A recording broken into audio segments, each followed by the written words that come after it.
It is also our 10th birthday this year, and we will be hosting a reception in room 11 at 5 o'clock, and you are all welcome to join us there to have a drink, chat to each other, and possibly to us.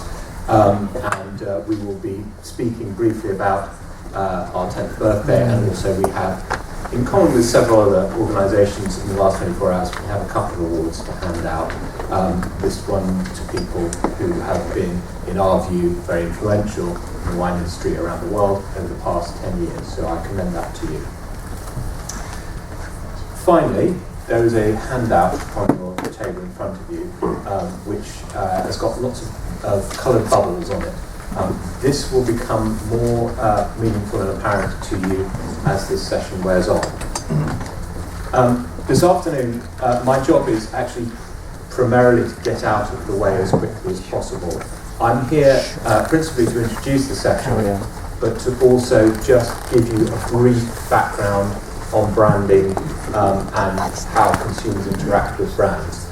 I don't propose to make this a long lecture, and I use the word lecture advisedly because this is the truncated version of what I teach and a couple of my colleagues teach on the Wine MBA and also on the WSET back course. So if any of you have been on the Wine MBA on the back course, please accept my apologies now and bear with us because in about 10 or 15 minutes things will get a lot more interesting. If you haven't been on the course, this is about essentially a kind of branding lecture on fast forward. Okay? My colleagues Juan and Maria will be joining me up on stage to take you through some of the other elements of the information we want to share with you this afternoon. Before we do that, I've just got, as I say, a few things to talk to you about brands. Okay? One final point. We are actually going to get you to do a bit of work this afternoon. This is not one of these sessions where you can just sort of sit back and let everyone tell you the answers. We have set it up with tables, as you see, in part because we kind of want you to do a bit of work together, if you can, and perhaps just get to know each other on the table. I know this sounds scary. We Brits do not like this at all, but given the multicultural audience in the room, I'm sure this will work fine. So, building brand loyalty in wine. What do we mean? Okay, let's start with an understanding of what we mean by brand. Okay, this is branding theory, 50 years worth in one slide. Okay, this is a brand according to a man called Philip Kotler, professor of marketing at Northwestern, and by most people's estimations, the kind of key guru about branding. And it's a very dry definition, as you can see. It's fairly standard. Right, here's another definition for you. There we go. Jean-Noël Capfra, one of my favourite authors, has written a book about luxury, which I highly recommend to anyone in the room, which is both typically French and very inspirational. He believes that actually brands can't be defined, not satisfactorily by anyone in particular. And frankly, that's the range of how people regard brands. In between that, we as practitioners in an industry actually need to do a little bit better than that. We need to have something that's a bit more tangible. Otherwise, we can go around waffling for ages and not really get anywhere. So, think about the practical uses of a brand, or indeed the practical relationships. And we'll be talking more about that in a moment. So, imagine some of the ideals that you would like to have in the brands that you like or have loyalty to, and so on. Well, here are some. This comes from a book called Brand New, which was published about 11 years ago. It's a very good book. In particular, what I liked about it is it sort of drew out some of the key individual characteristics and attributes that one requires in a brand. And you can see them here. And they're all pretty obvious when you look at them. Authenticity, you've got to be able to trust that this thing is somehow for real. Authority, it's not only for real, it's actually got some kind of reputation about it. Friendly, it needs to actually not talk down to you too much. We in the wine category are often guilty of talking down to our consumers. And the consumers actually don't appreciate it a great deal. They like being educated, for sure. They like being involved in something, but they want it to come from a peer, a friend. They don't want it to come from a pulpit or an ivory tower. A brand needs to have status. Now, you guys are all professionals. You know what I'm talking about here. It's about the desirability of actually being associated with a product or service. And it has to have loyalty as well. You have to not only feel that you ought to buy it again, if that is indeed a fast-moving consumer good, or you ought to sort of stay connected with it somehow, if it's, say, a car. It also needs to have a little bit of what the authors in the study called irreverence, and what I would call life, a bit of life to it. It needs to have an understanding that things aren't all sort of shiny, smooth, and perfect, and indeed sterile and frankly a bit boring. It needs to disrupt a little bit and have some life to it.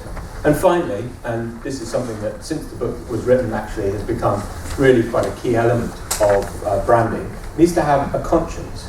So this book was written before brands such as Innocent existed. Ben & Jerry's did exist, but was a fairly isolated case 12 years ago. You now see a lot of brands out there that match an excellent product with a lot of very highly visual and interesting branding, but with quite a clear conscience and quite a clear agenda that goes beyond merely getting you to buy something and consume it. So, what we're talking about here is essentially a brand identity which has all of these constituent parts, and perhaps some others as well, which are brand specific or indeed category specific. The idea of a brand is it's going to have an identity that derives direction, purpose, and meaning. So we as strategists, when we have a proper brand identity to work with, can say, I know what the direction and purpose is of what I'm doing here, because the brand identity tells me that I need to be asking people to be better people, if you're Ben & Jerry's, and fixing the world, one ice cream at a time. I've put this quote up because it's quite old, and Starbucks is not the most popular brand in the world. But one thing I do respect Howard Schultz and his ilk for is that Starbucks stands for something. My personal opinion is it stands for fairly mediocre coffee, but at least I know what it is, and I can picture it in my head. I can even smell the smell that you all know when you walk into Starbucks. For me, that's a brand identity being very effective. It's not always for me, but it's clearly for some other people. Right. This is where we start to get closer to where we are now in the wine category. The product attribute fixation trap. What do I mean by this? Well, brand identities sometimes fall into the trap of relying solely on essentially a series of rational product attributes. It tastes better, it goes faster, etc. This is fine in as far as it goes in a category where there is clear differentiation, perhaps via technology, of something that is better than something else. However, it is not a way of defining a brand. How many people in this room own an iPhone? Just hands up, please. Right. How many people own a BlackBerry? And how many people own Nokia phones? Really? Check that out. If we'd done that survey 5 years ago, then those numbers would be quite different. What's the worst thing about an iPhone? Anyone? Battery life. The world's worst battery. The Nokia phone that I had 15 years ago lasts longer than my iPhone. It died halfway through yesterday. If we were talking about brand identity or brand equity based on product attributes, the iPhone would be somewhere on the floor, because actually the other big problem with it, what's the other big problem with it? Reception. Yeah, it doesn't get a signal anywhere, particularly not in Excel. And the Nokia does. My son can often, because he has a Nokia, can often make and receive calls when I can't. The fact is, it's not really that good a product. If you were just going on the product attribute fixation, it wouldn't have any brand identity or equity at all. But of course, we know there are other things about it that do make it better, and that we want to own it. So, I think just to kind of cut a long story short, we have to remember that anything that's not trademarked can be copied, and frankly, some of the stuff that is trademarked is also copied. Product attribute positioning assumes that we're all rational consumers. So I don't know where Nokia thinks it's going to go next, but it assumed that rational consumers wanted cheaper, faster, longer-lasting phones, and Apple said, actually no, we'll go in a completely different direction. It also limits you, because if you can't make anything faster than it is or taste it better, then you're a bit stuck. You can't really extend the product. And also reduces your strategic flexibility when people like Apple come along and just nick your market from underneath you. Right. Positioning. Well, this is the part of the identity that you actually tell people about, show to people. Good positioning, as we know, again, I'm speaking largely to the converted here, the emotional benefits, you're worth it, etc. Some of the rational benefits where they matter, does better, and how you can turn any of these desires or needs into action. Buy it here. Right. If you're still wondering, and this is about a 3-hour lecture I've just compressed into 10 minutes. If you're still wondering about what a brand is, or indeed what brand identity is, just read what Ron Perelman, the chairman of Relevance, has to say, which is a very telling statement. What we make versus what we sell. Okay, two very different things. The wine industry could really learn something from here. Okay, so let's talk about the wine industry and branding very briefly. 2 more minutes and then the interesting stuff really does happen. Okay. Wine industry, branding. We're dealing with a market where quite often people do not care nearly as much about our product as we do.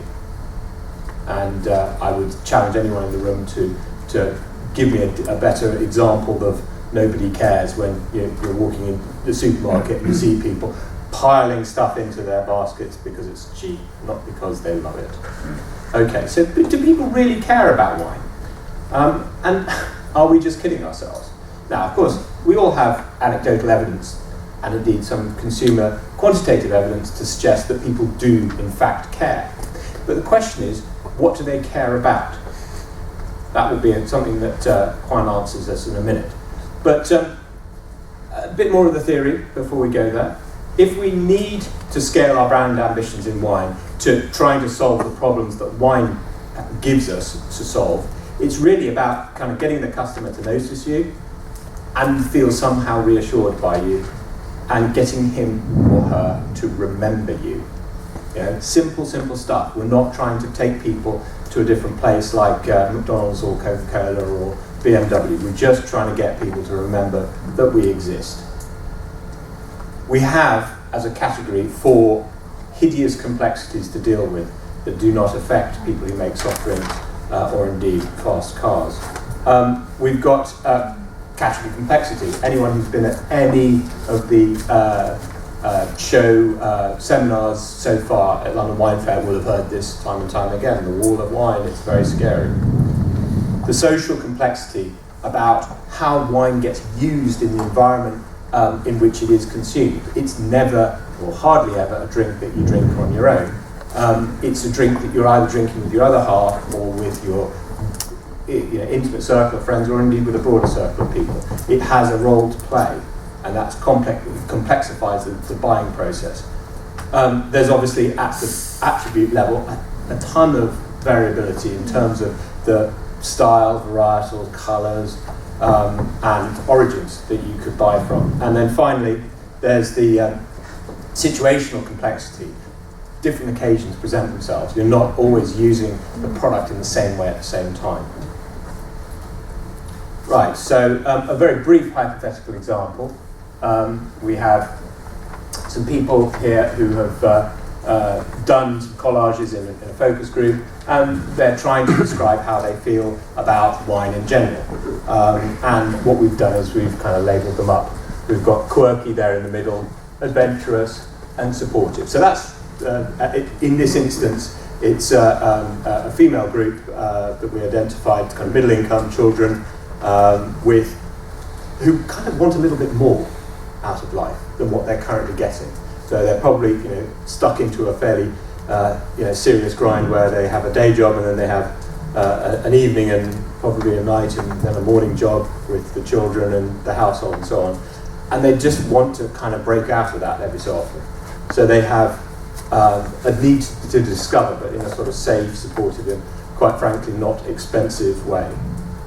So the unique brand values that we identified for this particular client were those three: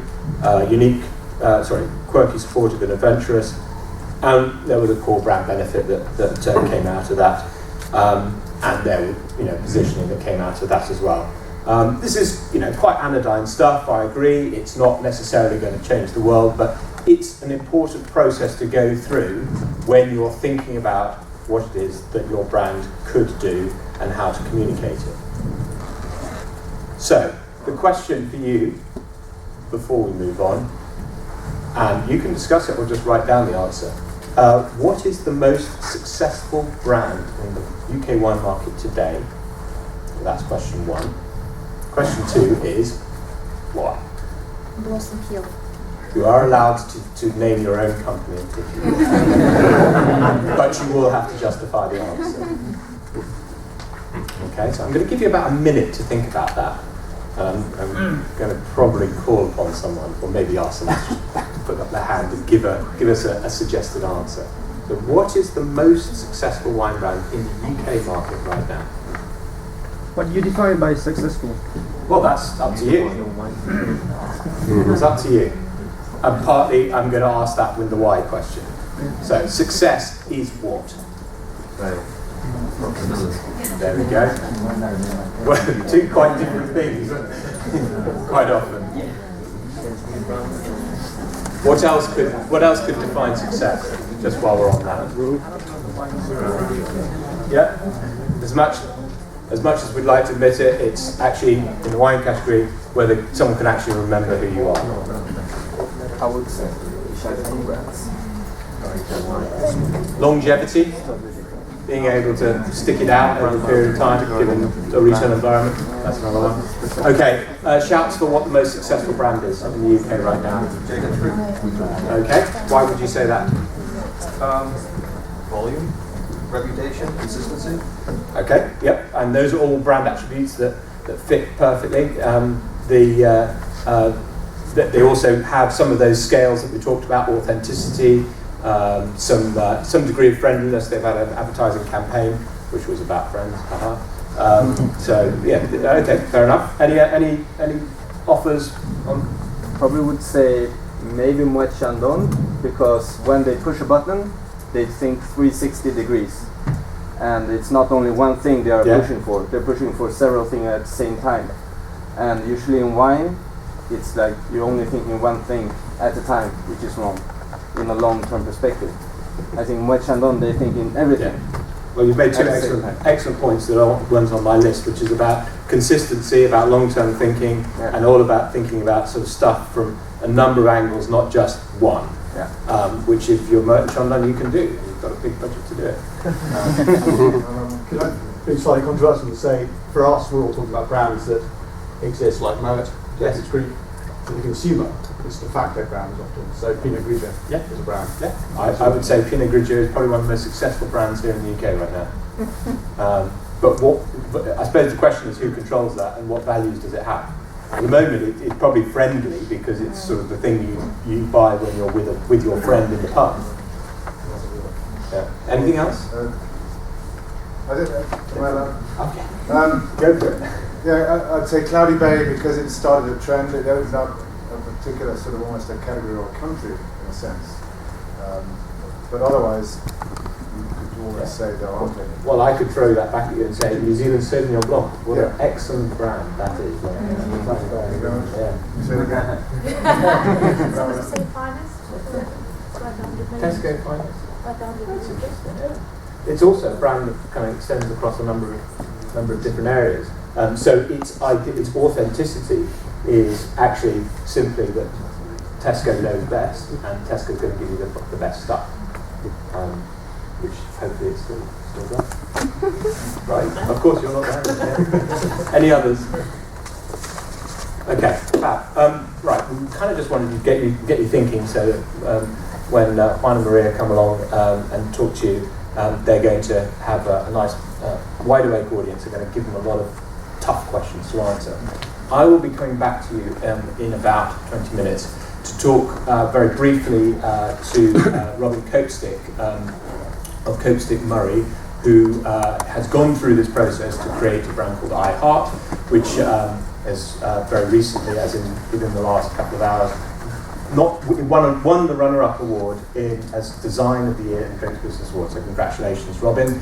But what we're going to be doing is to try and get behind that very successful design and to understand what brought Robin to design the brand or to think about the brand in that way, and what his team also brought to the project.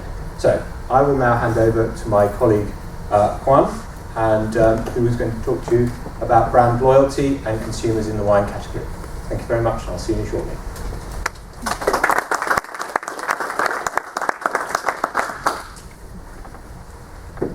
Thank you, Richard. Thank you all for coming. It's my pleasure to speak with you. I'm Juan Park, from Research Director from Wine Intelligence. It is a difficult question. It is a loaded question. What Richard did, what is the most successful brand? I think one of the key measures will be out of millions of different products or different attributes, what is top of mind of consumers. That's a good measure of if you can associate your brand or something with the top of mind of consumers, then that's a very positive brand equity. We actually did that exercise, and one of my colleagues put it in a poster. You can see there in the one of the posters, that's like a map of the UK consumer's brain when it comes to unprompted associations with wine. Think about wine, that's what they think about. Pinot Grigio, Blossom Hill, Jacob's Creek, a bit of Rioja, etc., etc. Indeed, my part of the session is speaking about brand loyalty and consumers, and we have to add that it's brand loyalty in uncertain times, because speaking about loyalty in the UK is difficult. We're in a double-dip recession. Margins are getting tighter. The products, there's a consolidation of products in supermarkets is reducing, and it is difficult. But at the same time, like we wanted to do this session because we've seen that every time there's a recession, there's a crisis, consumers tell us brand become more important. For them, it's about reassurance. It's about, well, I have less budget, I need to choose well, and the importance of brands increases every time the economy goes up. So we want to explore who is tapping into that opportunity of increase of brand importance, and who is building some brand loyalty, if that is possible. First, the question I wanted to ask is, what are people really loyal to? We speak about brands, but actually we sometimes forget the loyal bit. Are UK consumers loyal to something, and what it is? We ask the question, I usually buy X, and the consumers have different options in a recent survey we did.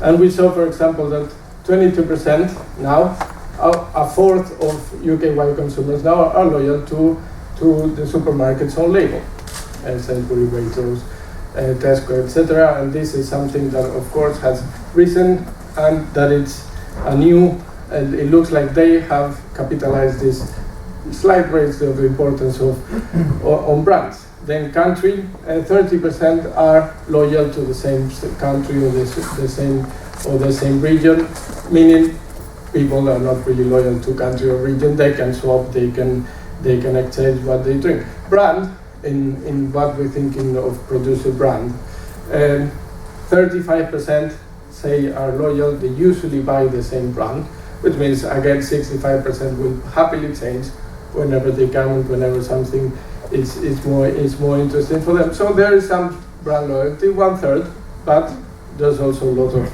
unloyalty. Varietals, of course, very important.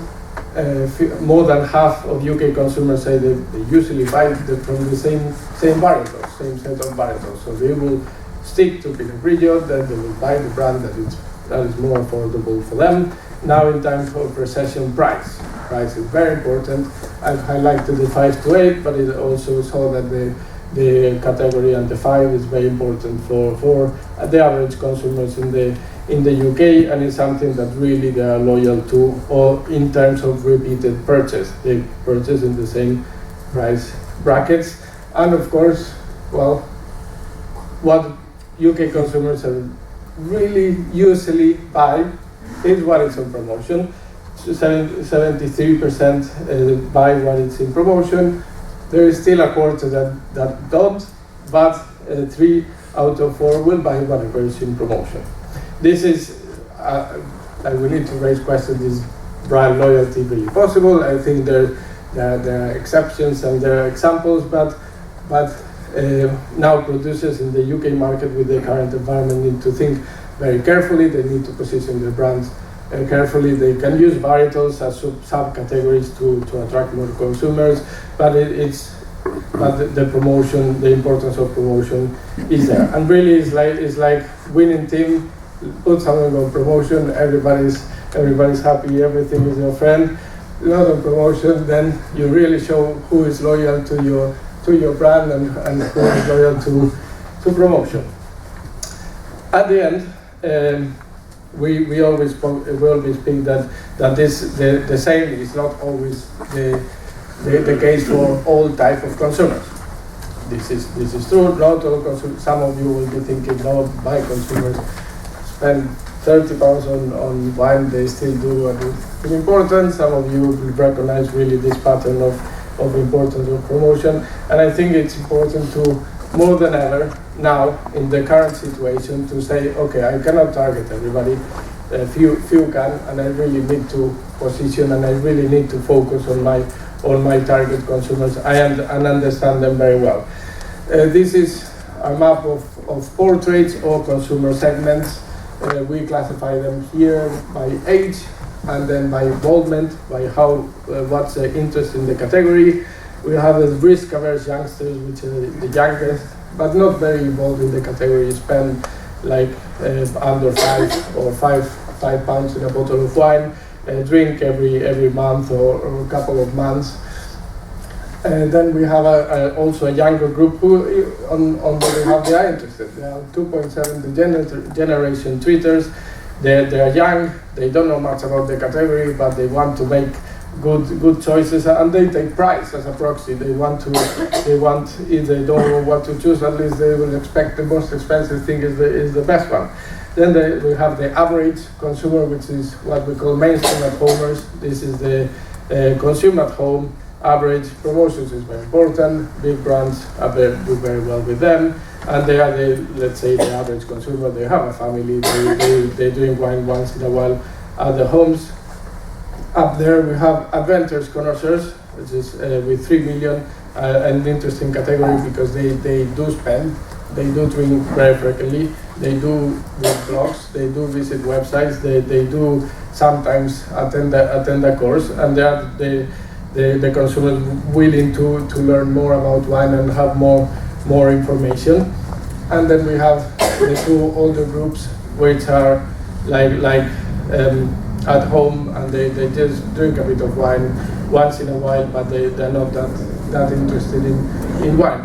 I think in terms of where the brands, as we know it, have an effect and have a power, and where we see that the importance is still there, despite promotions is important, value for money is important, but brands have have a life there for younger consumers who really don't want to learn a lot, don't want to know a lot, but they want to make a safe choice. They want to drink something that is popular, that they've seen on TV, that reinforces that their choice is going to be good. And then these consumers tend to merge into mainstream at homers with, of course, they are not that interested in wine and want to make good purchases with good value, so they find brands reassuring and important.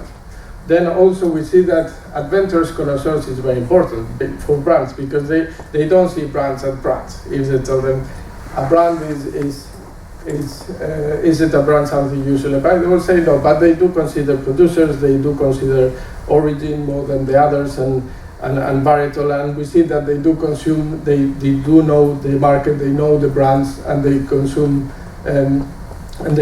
them often. Which brands they buy the most? We see that the young group the risk-averse youngsters, they buy what is most famous and what is most available. Gallup, Blossom Hill, and Ecofunds do seem to do something well. With the mainstream consumers is Audio, who's performing very well with them. It's a safe choice. It's their on promotion. Hardy's, First Cape, or Bankrupt Station. With Adventures Connoisseurs, they're brands that also provide something extra, which is a sense of countries and so good varietal, our region. And examples of brands that do well with this group can be Bay, Lindemans, El Castillo, El Diablo, or Campo Viejo, Villa Maria. They do especially well for these consumers. This is, let's say, a map of different groups which are finding different values in different brands. But if we want to speak about brand loyalty, we also want to speak about relevance. And relevance is about knowing what is really important for consumers, what they value in the wine category, but also outside the wine category. And of course, value for money is the number one thing that is important for consumers. The pocket is shrinking. They need to choose well. Value for money is essential. So is taste. So is reassurance.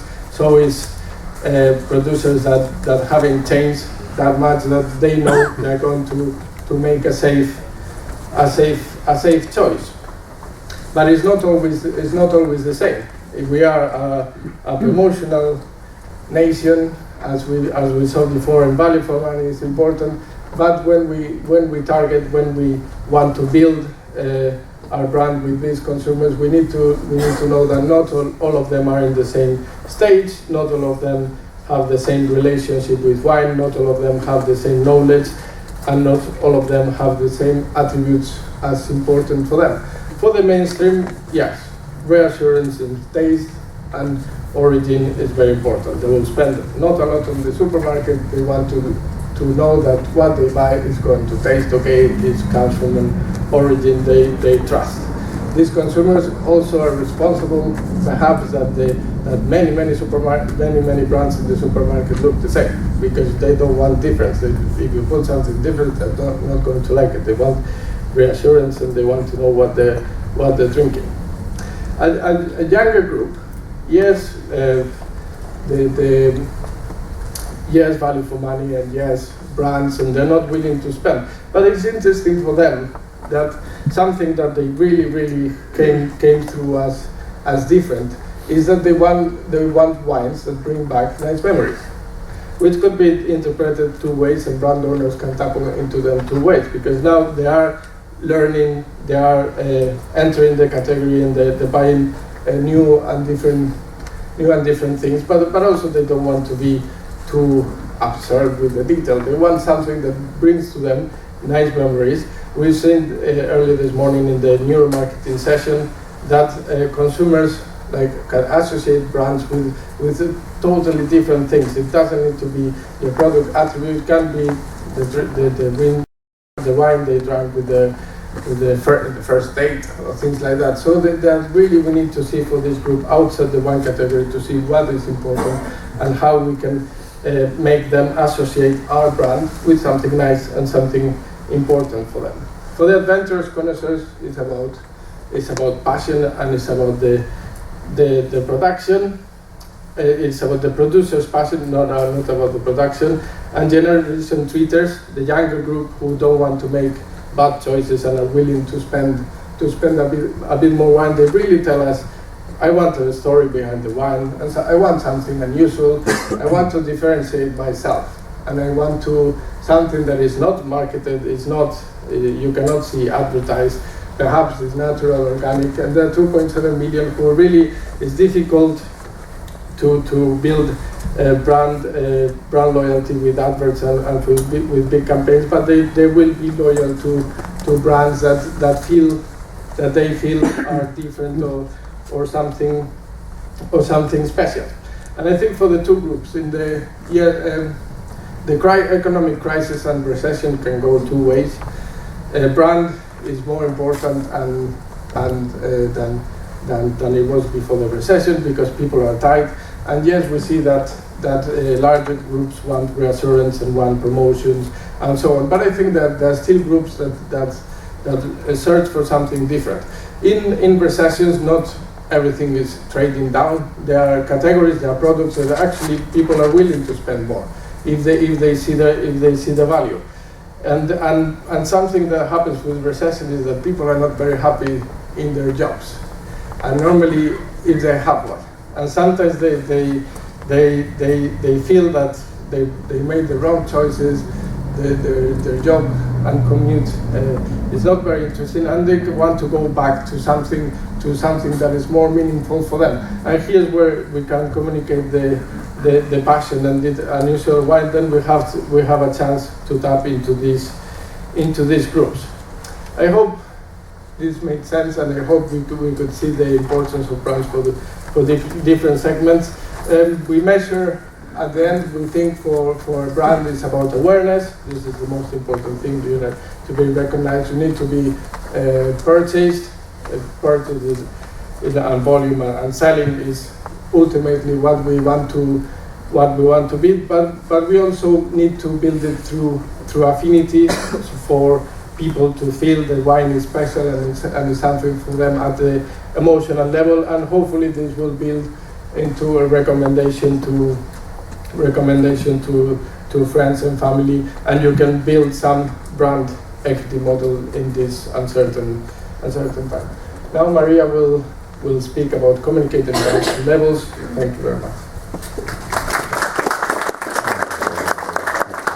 Okay, there are just two more things that I'd like you to know about brands before I hand you over to Richard and Robin to talk about how to put all of this in practice. First of all, it's important to understand how consumers classify brands. We in the trade have certain ways that we think about brands. We think about them in terms of the strategy and the ownership. They're producer-owned, retailer-owned. From a consumer perspective, when they walk into a store and see a shelf filled with brands, it's not obvious to them what's going on behind the scenes. And we were curious about this, so we did a couple of focus groups with consumers in the UK.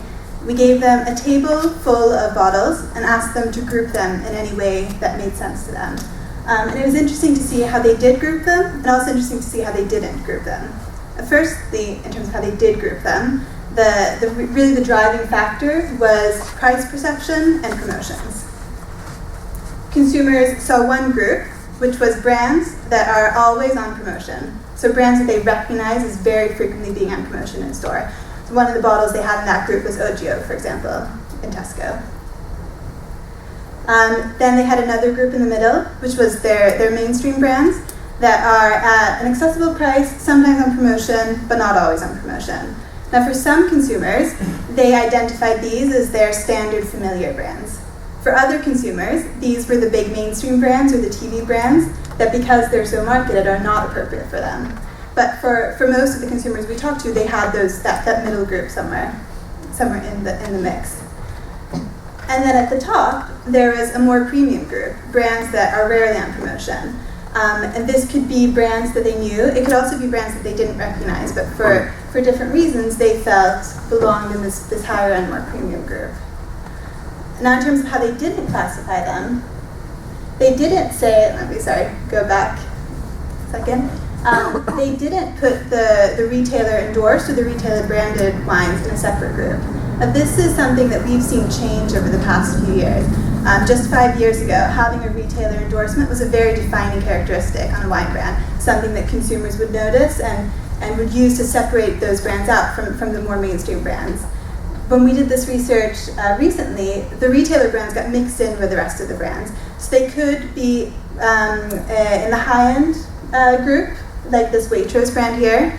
They could be in the lower-end group, depending on the retailer associations and the style of the label. One thing that retailers have actually been very good at in the past few years is designing brands that appeal to this desire for a premium quality product that consumers have, while still having a more accessible price. So they've been able to give consumers something that they need in this economic climate, a more affordable, more accessible wine that still feels premium, that's still delivering a lot of what the branded, the producer-owned wines used to be delivering for them. they also didn't identify the retailer exclusive brands as being separate. And this isn't surprising. A lot of those retailer exclusive brands aren't branded in a way where it's obvious for consumers that they're not a producer-owned brand. So while consumers did recognize that some brands are meant to be on discount or are very, very frequently on discount, they don't recognize what the ownership structure looks like behind the brand. And that's something that's important for brand owners to understand in terms of how they're positioning their brands against these competitors. Now, looking at where a brand falls along this continuum, there are a few factors that come into play. One is what the consumers already know about the brand, so existing brand awareness, what they've seen in the store. Another factor is the quality of the label. That could be the paper quality, the print quality, the amount of effort that seems to have been put into the design, and all of that is seen as reflecting the wine quality and the amount of effort that's been put in the actual wine that's in the bottle. The third factor is the style of the label, the type of design. We did another set of research recently where we created some stylized wines that all had the same main characteristics, the same name, same grape, same region, same vintage. And we showed consumers these different styles and asked them to rate them on attractiveness, price, likelihood to buy.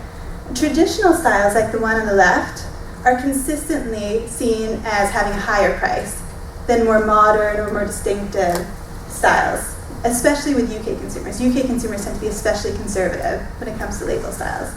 So this creates quite an interesting challenge as a brand owner. On one hand, a more traditional style of label is seen as a safer choice by consumers, so usually seen as having a higher price, but it's quite difficult to build a brand positioning based on something that looks like everything else on the shelf. A style that's more distinctive or seen by consumers as being more modern can be a riskier choice in terms of creating a more premium positioning. But on the other hand, when you're building brand equity, it might be an easier way to create something that's memorable and that will stand out for consumers. Before I hand you back to Richard, I'd like you to have a look at these labels and think about what you think this brand owner is doing with these designs. I have 3 questions for you to think about. First of all, what is the brand owner trying to communicate? Secondly, how do they communicate it? And thirdly, who is the target consumer? So essentially, what are they doing with these designs? What are they trying to achieve? With that, I'll hand you back to Richard.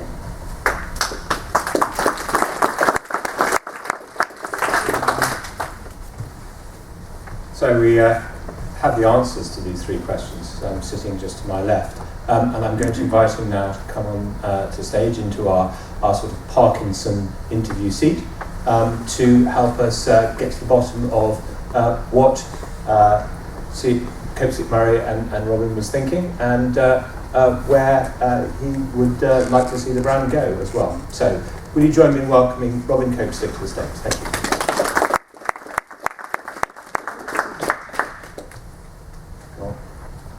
Hopefully this will work. Yes. Can everyone hear us? Yep. So, Robin, what does the brand owner want to communicate? Well, if we go back to why we created it, which will then come on to what it communicates, we, funny enough as a company, we have been involved in the launching and distribution of Audio, which was a brand that was up there, which is incredibly successful within Tesco. And we're also involved in helping create another brand with Sainsbury's called McGuigan Estate, which is also very successful. And I think one of the things that we were trying to do was to own our own brand, because we found as a company that while it was great to be involved with those products, the fact was that we created Audio with Winery Exchange and with Tesco. Winery Exchange owned the brand, and we created McGuigan Estate with McGuigan and Sainsbury's, owned by now Australian Vintage. And we were very keen to control our own destiny and create our own thing. And so I got the team together about 18 months or 2 years ago and said, right, go on, between us, we've done this for other people, let's take charge of this and let's come up with something that is really strong and powerful, and something that we can distribute all over the world, and something that obviously we own and control. So everybody put thinking caps on. Two of them are in this room. One of them came up with the idea, and that's Rachel over there. And Helen and I both thought, wow, that's amazing. And I think... Why did you think that was amazing, Robin? What was it that was... Because it didn't have any wine cues to it. And I think one of the things that we've always been encouraged to do by the buyers is come up with wine cues and help the consumer and guide them, and it was about a chateau, or it was about a mountain or a stream or a creek or something, and suddenly this was mainstream life that Rachel had thought of, but it was so clearly adaptable to wine, and it was bang on to what we were trying to create, because also the other great thing about this is that language is completely immaterial. I think we are about to get distribution in Asia, and they completely understand the varietal image. The thing that we had discovered at the same time as Sainsbury's and Tesco and Morrison's, who've done the same thing, is that the UK consumer is now a little bit braver than they were 5 years ago, and in our opinion the UK consumer does understand what varietals they like and don't like, and this was a perfect way of guiding them through that. And if you think about Tesco's own label range, they've got something called Simply, Sainsbury's have got House, Morrison's have got something, I don't know, but it's got varietals all over it, and you know, Chile's been using it, Australia's been using it, so the consumers are now getting very comfortable with what they like and what they don't like. And also what we're finding with this brand as well is that it's helping people take a little bit of a journey. We're not being terribly adventurous at the moment, we've only got these 5 products out there, but we are finding something going, oh, well, I do like Merlot, but I like the Merlot, so now I'll try the Shiraz, and clearly we can be more adventurous, but it's helping them sort of experiment a bit. And certainly from the work that we did with Richard and his team, there's a very big shelf standout, and there's a lot of confidence from people going, yeah, okay, I'll buy that, and I'll go for it. So shall we just try and shoehorn this into some of the sort of theory we've been talking about? What is it that's underlying the brand image? What do you think is making it work at a very fundamental level? To me, it has the standout on shelf, and it has that reliability that people can trust, and then from a repurchase, it's so easily recognisable that they can keep going back to it. Okay. And who's this for? I'd like to think everybody. You could tell me that, you answered the question. I know, but how would you tell? Incredibly, it had the biggest resonance with the, you tell me the terminology, mainstream stay-at-homers or something, but I do genuinely feel, I mean, we're talking about the UK now, I think where for us as a journey and a company and now a brand owner, where it's possibly most exciting is taking this globally. I do feel that we can have an incredible success here. We've also had a lot of success with it in America already, and Australia, and I think it's just perfect for a wine consumer. It doesn't smack of wine, and I know somebody at the beginning said, you know, people were a little bit afraid of wine and they didn't want to be preached to. This is Tesco really like Simply because they say it's a Ronseal wine, or is what it says on the tin. This to me is the same idea but with passion. So it's not saying it's simply Pinot Grigio, it's saying I love Pinot Grigio, which to me has a major difference in terminology, and it's helping people get excited about our product, and we have to get our consumers excited. One of the things that's interesting to me, and because we haven't actually talked about it yet in the context of your product, is actually where it's from. And that's something that the wine trade actually thinks about a lot, and we actually haven't talked about it yet. So where is this stuff from? 3 of the products at the moment are from Romania. When we launched it, they were from California. But we can move this to wherever is producing the best wine for the best price. These products at the moment are entry level, so we can go wherever the supply is. But I think what was very interesting with the research is that actually our consumers in this country didn't seem to mind where it's from at all. And Romania, for me, I started buying wine from Romania 3 years ago, and it felt a bit weird buying wine from Romania, but the consumers genuinely don't mind. They just want it to be good, and where it's from is not very important. The 2 red wines at the moment come from Spain. If I could just invite Juan and Maria back to the lectern there to sort of share the lectern. And what I would say is, if anyone here's got questions or indeed comments or thoughts, particularly as we asked you to think about the answers to these questions, if you agree with Robin, if you think that he's missed a trick, it would be very interesting to hear from you. Or just simply questions for any of us. So, Juan, Maria, would you come back to the lectern, please? Yeah. I have a question for joint question. I think it's great, by the way. I think it's really I've been in the wine business for a long time, and I think what I like about it is it's so clear, it's so obvious, it's so easy to understand. Like most good ideas are the simplest. It's clean, it's direct, it's immediate. You don't have to interpret it, you just get it by visually. You don't have to even read the words, you just get it. I think that's great. The question I want to ask, which applies to, I'm asking you because it's your new innovative brand, but it applies to everybody. On one of Richard's earliest slides, there was a comment about defining a brand, which was the ability to actively communicate, I think is the phrase. And we all know in the wine industry that the margins, the cash available, whether you're a distributor, a brand owner, or a producer, the cash available to actively communicate is very limited compared to, say, spirits. Years ago, I tried to sell one of my French wines in the United States, and I was trying to get an independent spirits brand distributed. And I asked them what their marketing budget. They asked me what the marketing budget was, which was peanuts per case. And they were producing this product for just under $30 a case and selling it for $130 a case. So they had $100 a case, and they were selling 1 million cases, and they were using a third of that to promote their product, which was $33 million. And in the wine industry, for an independent brand, that was just a dream. So my question is, how can you internationally, as well as in the UK where the only form of communication is price promotion, how can you actively communicate the brand without having much money? Very good question. For me, the power of word of mouth is very important, and I genuinely believe that we're getting that at the moment. And then the other most important thing, which I'm sure everybody realises, is distribution.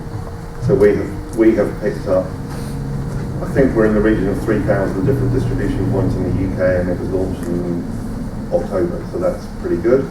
And we've got major conversations happening with some of the big retailers over the next week or so.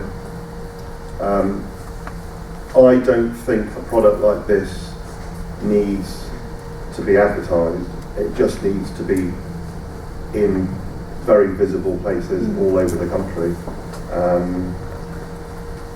Clearly, if we keep going, as a company, what we are doing, interestingly you gave that, I am reinvesting around about 30% of the profit we make back into doing things like with Richard, with the focus groups that we did, and then trying to acquire distribution around the world. And the profitability is nothing like, somebody mentioned Merck and Chandon, it's nothing like that. It can't be. You just have to do the maths. It's sold at £5.99, promotes to £4.49, and we pay about £3 in tax and distribution and everything. So there isn't a great deal of money there, but I just genuinely believe in A, word of mouth, and then B, securing the right distribution. And so far we've been very lucky at getting the distribution point.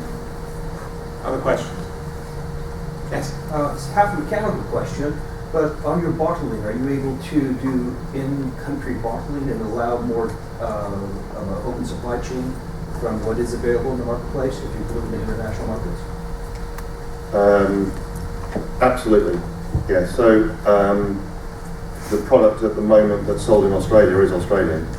So, and that is actually, they've gone a little bit higher as well, interestingly. So they've gone for, I love Adelaide Hills Sauvignon Blanc, and I love Barossa Shiraz.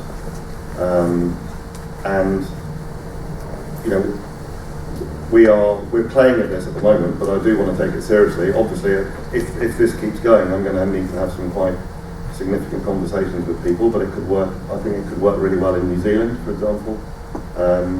And in the focus group, we did ask people questions about how far we could take this brand up in the UK. But to answer your question directly, I mean, it's spot on. And in fact, I'm encouraging the producers to come on a bit of a journey with me as well. And so the Spanish producer, I'm saying, come on, you've got distribution in Spain. Let's have a joint ownership of this brand in Spain. And come on, Romania, you've got distribution. Let's go. So it's a very good point, and we had all that. Time for one more question. Yes. Because you're open to sourcing the wine from different countries, isn't that a risk in terms of how people perceive the wine and it's not associated with a particular region? I think the opposite, actually. I think the most, if you go back to some of the things that were said before, certainly for the UK, price is key. So I definitely don't want to be beholden to somebody who can go and put double the price on me. And I'm thinking, oh my God, the Pinot Grigio has got to come from Italy. To me, it's got to be Pinot Grigio, and it can come from South Africa, it can come from Romania, it can come from Hungary, it can come from Australia. But we will fight as hard as we can to keep that price at a consistent price point for the consumer, because I believe the consumer will only go on this journey with us if we can be consistent at that price. They're not vintage. They are vintage, but they don't necessarily have to be, but they are vintage. Thank you very much, everyone. Robin, Brian, myself, Maria, and the team will be here afterwards if you want to have a quick chat. But it only remains for me to say, please come and join us at 5 if you can. And if you can't, thank you very much and have a great rest of your fair.